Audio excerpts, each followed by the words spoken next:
my name is Van Gato. I'm here with Coach Allgood, and we are going to discuss the pyramid of cross country. So at the conference championship, you had many of these bottom runners. But how did the weather affect these runners? Because most of them had PRs, they had great weekends. Although they were on the bottom, they still had great times. Honestly, the weather was not a huge factor.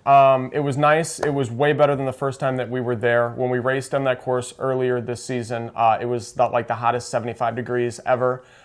So to be in the low 40s, high 30s, a little bit more indicative of running weather. And so I'm super happy that they felt a little more comfortable and they weren't overheating during the race. With the possibility of frost and snow this weekend, how has that affected your training for the regional conference championships?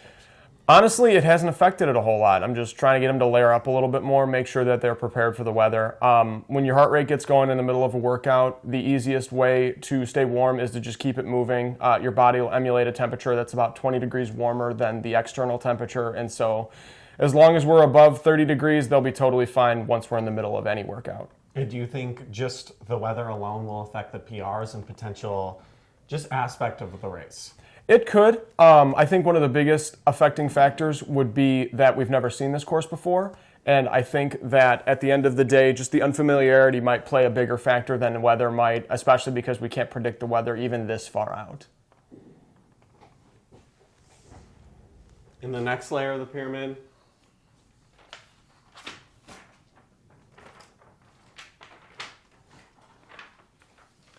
we're only going to separate these two first, because we're going to highlight the next runner because of their PR. But these two runners, Mauricio and Lydia, they both had great weekends. So did Tegan. They competed well. Mauricio had a 30th placement. How do you feel like the leaders of these packs are affecting the younger runners?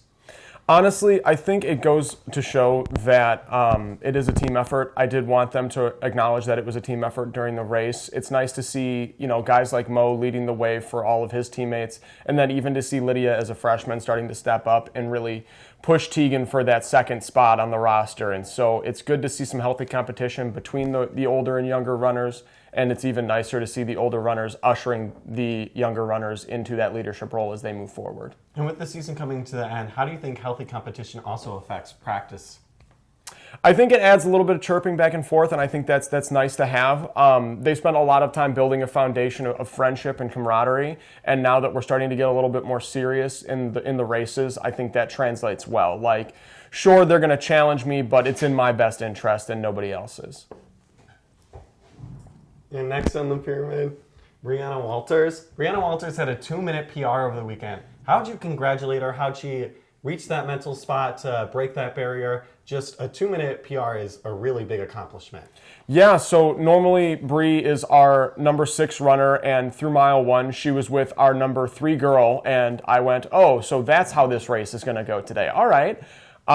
So we knew from the get-go that she was trying to accomplish some big things, and to see her hold on and really go out there and have an awesome performance compared to her previous best is just phenomenal to see. I think it goes to show that she's starting to build confidence in herself as a distance runner. And finally, at the top of the pyramid, receiving all conference awards at the race was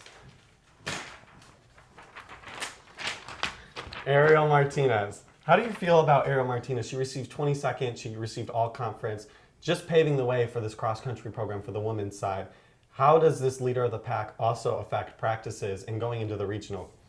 Honestly, I think Ariel's best quality is that she is not necessarily a super outwardly competitive individual. She's just a hard worker. She's a little quieter at practice. She's got a lot of personality, and I think that goes to show when she does her races and her workouts. But it's awesome to see her make that leap. She worked really hard in the spring. I know she worked really hard over the summer. And so to be recognized at this point during the cross-country season is just phenomenal, and I couldn't be happier for her. And as regional approaches, what have you been telling your runners as just a mental side of the sport? We talked about mentality a lot in our discussions. And on the practice side, what have you been training just to get them past that final hurdle with regionals? Honestly, the big one that I wanted them to focus on was conference. That's the one that's super important to me. We're going to see a lot of different competition when it comes to the regionals, so we've been framing regionals as icing on the cake. I want them to go out there and have one more really good one before we transition into track, and to not put too much pressure on themselves as we get closer and closer to Saturday the 11th. Tune in for regionals Saturday the 11th in Iowa. Coverage for all sports can be found at CUCougars.com. My name has been Van Gato, and this has been All Good with your Pyramid of Cross Country.